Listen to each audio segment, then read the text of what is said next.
Welcome to today's show. My name is John. As always, you can subscribe to the show on Apple Podcasts, formerly known as iTunes, or follow the links to social media in the podcast show notes. So please subscribe when you're finished listening. You can also go to classicmovierev.com to read notes, bios, and other random movie thoughts. Today's movie is Olive, the Other Reindeer, 1999. This animated musical is done in the cutout style and has a ton of obscure references. The movie has a low 7.1 rating on imdb.com. This lovely film only has a 62% audience approval on rottentomatoes.com. This Christmas film is a lot better than that. I think people that didn't like it must have missed the inside jokes. Actors. Right, and I'm a Shakespearean actor. All of the actors in this animated tale are voice only. Ed Asner played Santa, something that he's done like 12 times if you remember from the El Dorado 1967 review. Brew Barrymore voiced the role of Olive, the Other Reindeer. Besides being the cute kid from E.T. the Extraterrestrial 1982 and the darling of rom-coms, she is the granddaughter of actor John Barrymore. Joe Pantoliano acted the voice of the penguin Martini. Pantoliano played the role of Guido in Risky Business 1983 and Doc in Eddie and the Cruisers 1983. He was Francis in The Goonies 1985 and the record producer in La Bamba 1987. Peter MacNicol voiced the role of Olive's pet flea, Fido. MacNicol is known for playing the young wizard in Dragon Slayer 1981, great movie, and John Cage in television's Ally McBeal 1997 to 2002. Tim Meadows was the voice of bus driver Richard Stans. Meadows was known for Saturday Night Live 1991 to 2000, The Ladies' Man 2000, and Walk Hard, The Dewey Cox Story 2007. Jay Moore was the voice of Tim. Moore is best known as the bad guy from Jerry Maguire 1996. Michael Stipes of the band REM voiced the flightless reindeer Schnitzel.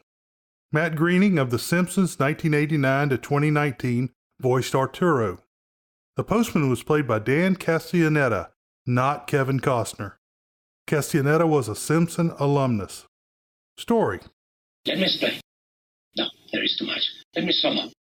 Dog Olive, Drew Barrymore, is getting excited as Christmas approaches. She helps others get ready for Christmas. She is sneered at by an angry postman, Dan Castellaneta.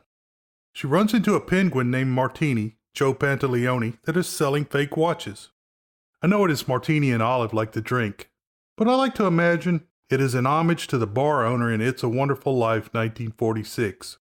Martini also sells zoo supplies. He was selling files to the monkeys until a real stool pigeon turned him in. A policeman warns Martini to stop selling fake goods, but Olive vouches for him. When Olive gets home, her owner, Tim, Jay Moore, is very disappointed that she has not done any dog things, such as chase cats and bury bones. Tim is mean to Olive and says there is no Christmas this year. Olive talks over her problem with her pet flea. They hear on the radio that Blitzen, the reindeer, was injured on a practice flight and Christmas may be canceled. Santa, Ed Asner, says maybe they will make do with all the other reindeers. The flea, Fido, convinces Olive that Santa said, Olive, the other reindeer. The flea says that the reason Olive is a bad dog is that she is really a reindeer. Tim comes to the doghouse and apologizes, but the flea translates it as an attack on Olive. She leaves to go to the North Pole. As Olive runs past the zoo, where the monkeys are using files on the bars of their cages, she knocks down the postman. He is very happy because Christmas is canceled. Olive tells the postman she is the other reindeer. Olive boards a mauve hound bus to Arctic Junction. Martini shows up and begs to be taken along. The postman grabs Olive and says she has committed mail fraud. At first, Martini skips out, but finally, he saves Olive and they get on the bus to the north. The bus driver tells Olive that she misunderstood and that he used to believe the Pledge of Allegiance was about him, as his name is Richard Stans. Tim Meadows.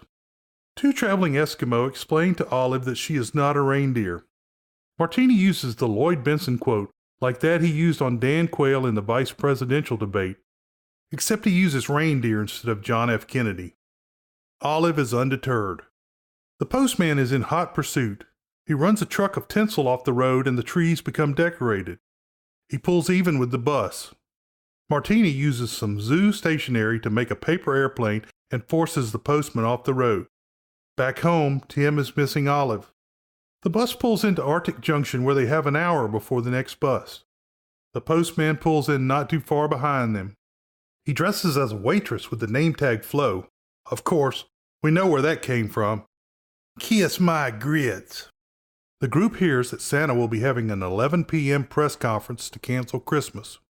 The drag postman tricks Olive into going to the parking lot. He throws her into the back of the mail truck and heads south.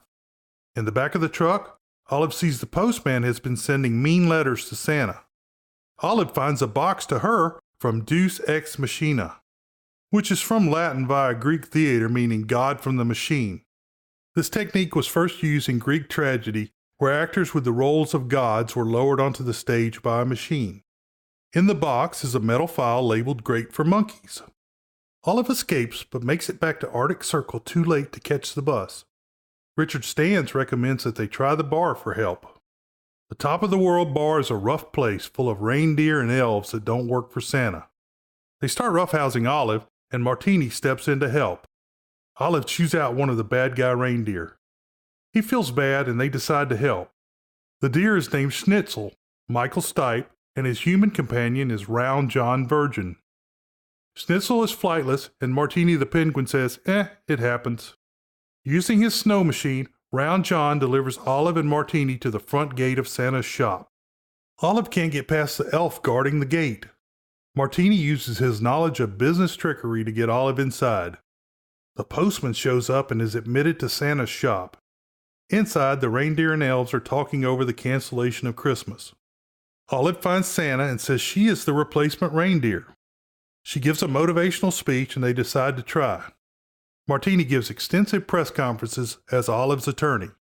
They harness Olive into the team and she gives it her all. The team makes it into the air and Olive begins to fly. Comet believes in Olive. Back at the North Pole, the postman has stolen all of the toys. He captures Martini and places him in the back of the truck. Santa finds the junk mail that has been placed in the sled. Olive says she can pick up the postman's scent. They track him down and with Martini's help take over the truck. Olive lets Martini loose and he says he will drive the postal truck home. Olive picks up some priority mail envelopes to use as wings. Comet invites Olive to stay for reindeer games. She sees her house on the way back. They hit fog on the way back and Olive sniffs him home with the smell of cookies. They make it back to the pole by sunup. After cookies, Olive gets a set of fake antlers from Santa. Olive just wants to return home to Tim. Comet flies her back and Tim is extremely happy to have Olive home. Martini returns to the zoo as a hero. He has the postman tied up as a penguin with a soda bottle mouth. The postman is placed with the other penguins. Martini becomes a mailman. World famous short summary: every dog is the best dog in the world. Hope you enjoyed today's show. I really appreciate you spending the time listening.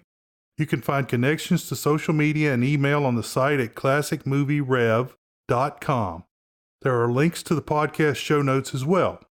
Remember, the show is completely free and independent. If you want to help, jump over to Apple Podcast and give me a review. It really helps the show get found. Beware the Moors.